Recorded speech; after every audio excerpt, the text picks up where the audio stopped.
여러분 한 주간 잘 지내셨는지요? 여러분들을 자주 뵈니 더 정이 드는 것 같습니다. 네, 오늘 특별히 우리 제인 성도님 가정 오늘 새 생명과 함께 예배에 참석해 주셨는데요. 다 같이 박수로 환영하면 좋겠습니다.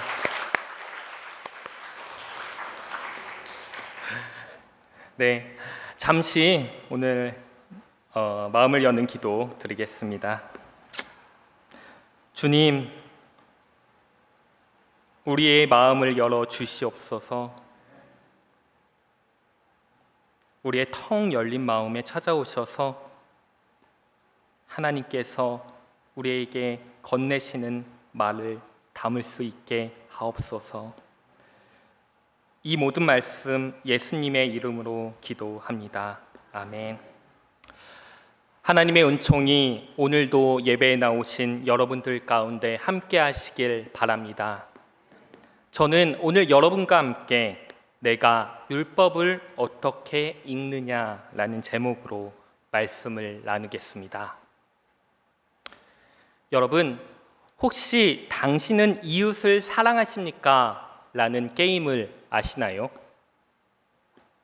네. 사람이 많아야 할 수 있는 게임이라서 교회나 학교 같은 단체에서 많이 하는 게임입니다.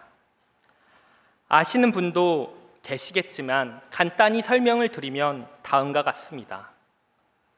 큰 원을 그리고 앉아있는 사람들 중에서 아무에게나 술래가 찾아가서 이렇게 묻습니다.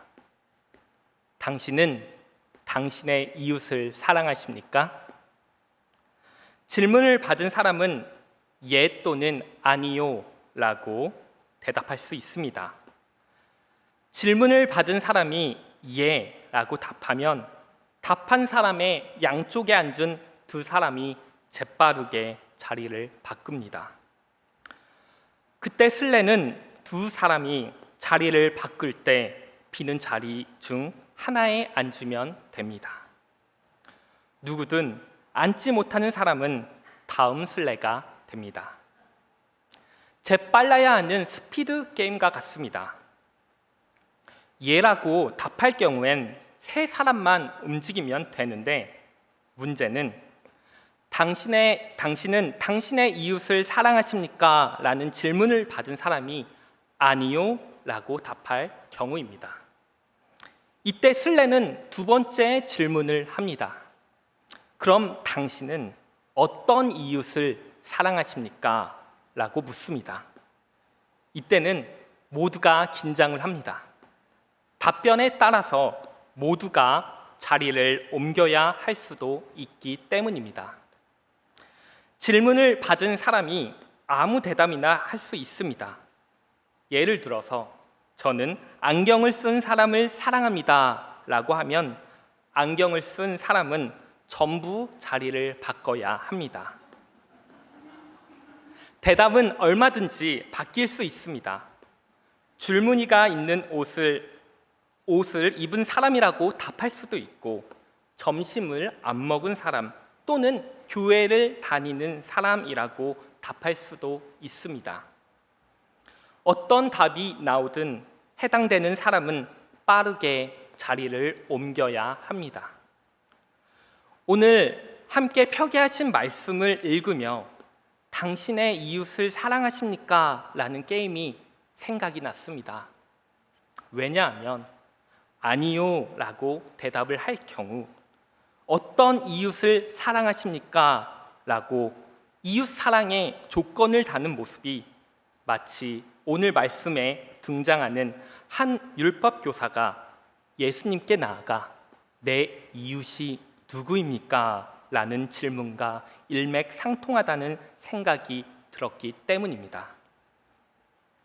내 이웃이 누구인지에 대한 율법 교사의 질문은 예수님께서 율법 교사에게 질문한 것과 같이 내가 율법을 어떻게 읽느냐, 즉 율법을 어떻게 이해하고 실천하고 있느냐는 질문과 깊은 관련이 있습니다.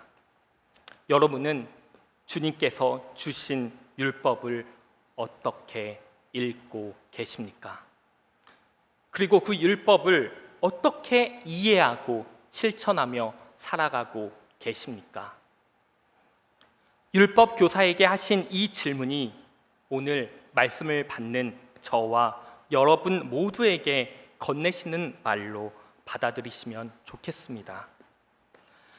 세계적인 구약학자 월터 브루그만은 복음의 공공선이라는 책에서 하나님의 율법의 가르침에 대하여 다음과 같이 설명합니다. 하나님을 아는 것은 곧 이웃을 인정하고 사랑하는 일이다. 하나님에 대한 사랑은 곧 이웃에 대한 사랑이다. 성경은 늘 하나님 사랑과 이웃 사랑을 함께 증언한다. 그리스도인들이 추구해야 할 신앙은 자기만의 신앙을 넘어 이웃과 공동체를 위한 신앙으로 나아가야 한다. 그것이 하나님의 율법에 대한 구체적인 가르침이며 예수님의 선포하신 복음의 메시지이다. 이 인용문에서 브루그만은 율법의 가르침이 하나님을 사랑하는 것과 이웃을 사랑하는 것이 별개의 것이 아니고 서로 깊이 연결되어 있다고 주장하고 있습니다. 하나님의 사랑을 느끼고 받아들이는 것은 이웃에 대한 관심과 배려를 더욱 깊게 가지게 되는 계기가 될 수 있다는 것을 말하고 있습니다. 그런데 문제는 오늘 표기하신 말씀에서 그 율법에서 말하는 그 이웃이 누구냐라는 것입니다. 그 이웃의 범주가 어디까지냐라는 것이죠. 오늘 본문 말씀은 그 이웃이 누구인지를 사마리아 사람을 통하여 우리에게 알려주고 있습니다. 오늘의 말씀은 너무나도 유명한 사마리아인의 비유입니다. 한 율법 교사가 예수님에게 영생에 이르는 방법을 묻습니다. 여기서 영생은 구원을 뜻합니다. 그래서 영생에 이르는 방법이란 구원받을 수 있는 방법을 가리킵니다. 그렇다면 율법 교사의 질문은 구원을 받으려면 어떻게 해야 합니까? 라고 바꿀 수 있을 것 같습니다. 이런 질문에 예수님은 직접적으로 답변하지 않으십니다. 대신 이렇게 묻습니다. 26절 말씀입니다. 율법에 무엇이라고 기록되어 있느냐? 그리고 너는 그것을 어떻게 읽느냐? 라고 묻습니다. 율법 교사는 모세 오경에 나와 있는 대로 하나님을 사랑하고 이웃을 사랑하라 라고 기록되어 있다고 대답합니다. 완벽한 율법에 기록되어 있는 답변이었습니다.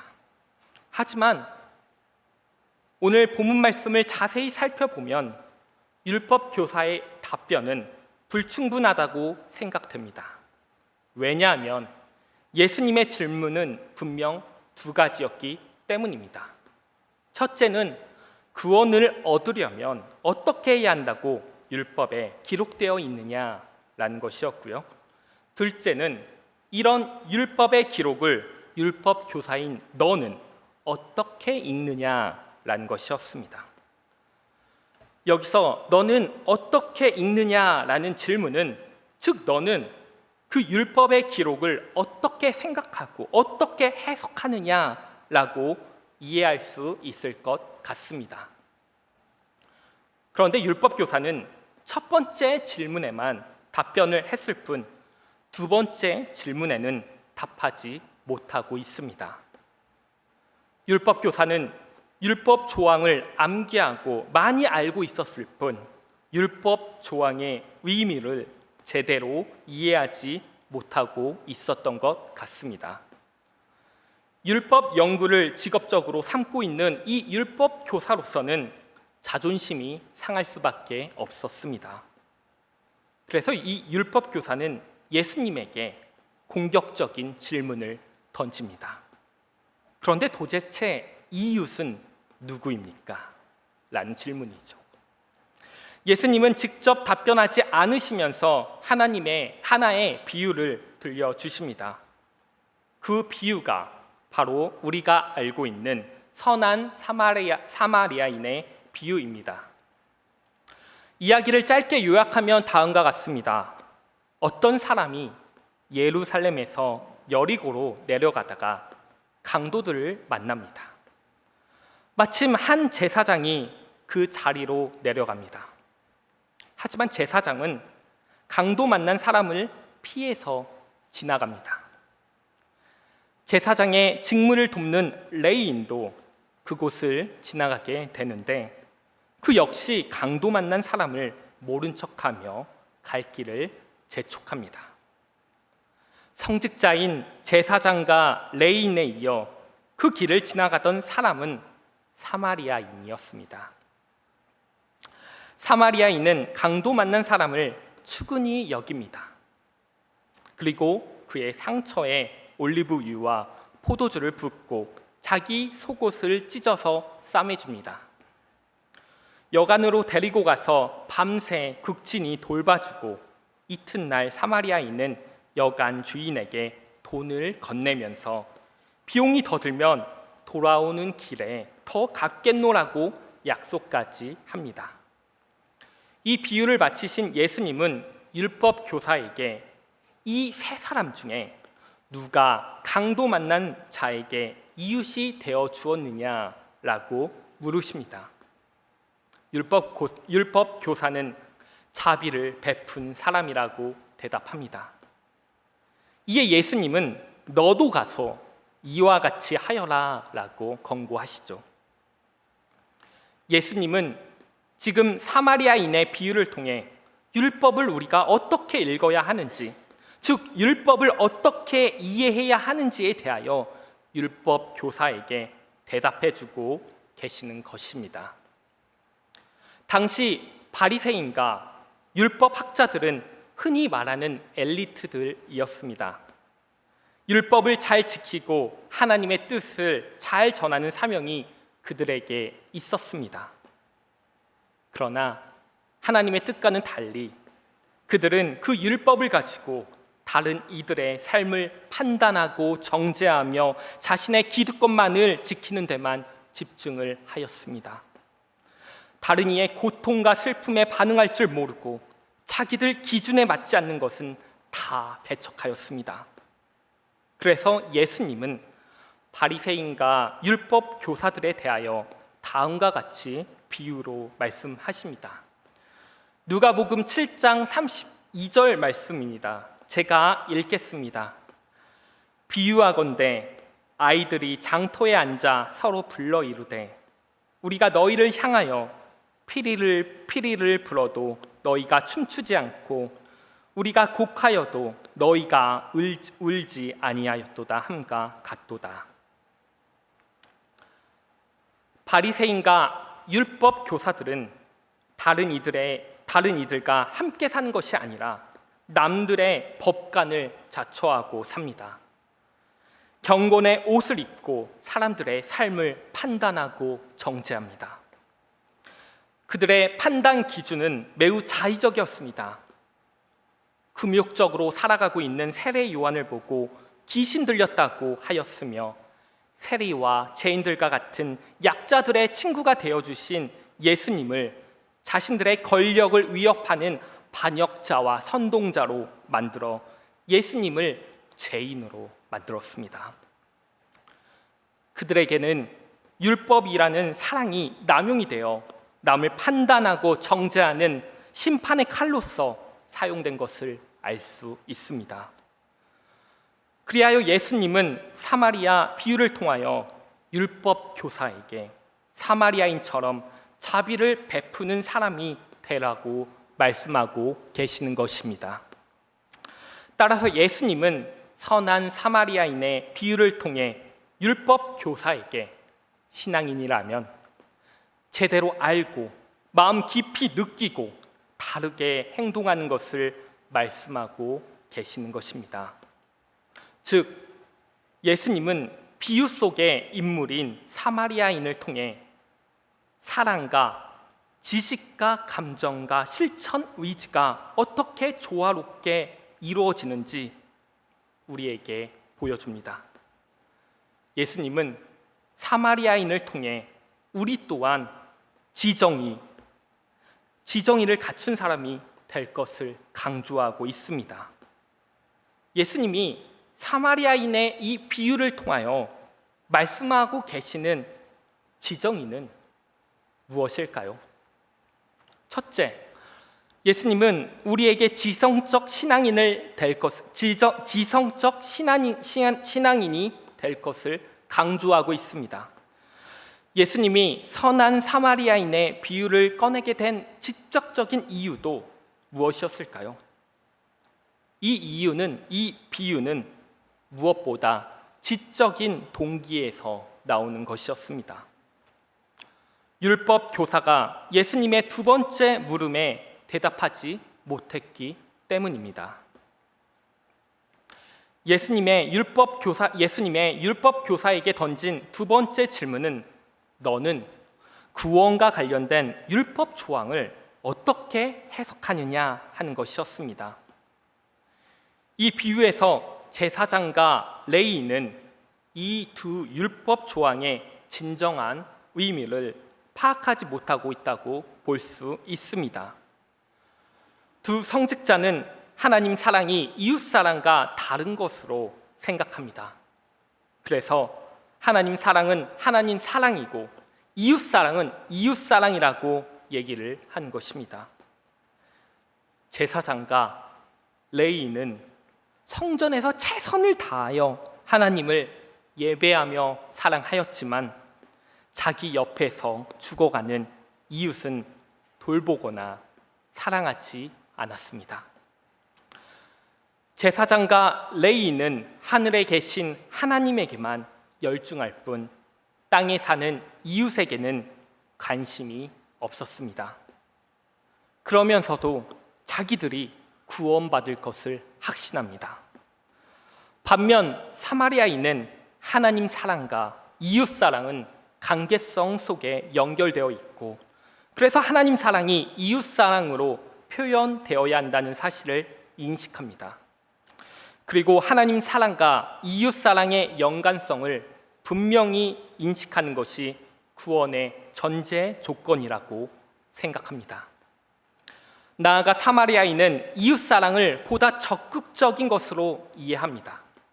흔히 사람들은 이웃을 사랑의 대상으로 간주합니다. 하지만 사마리아인은 이웃을 사랑의 주체로서 해석을 합니다.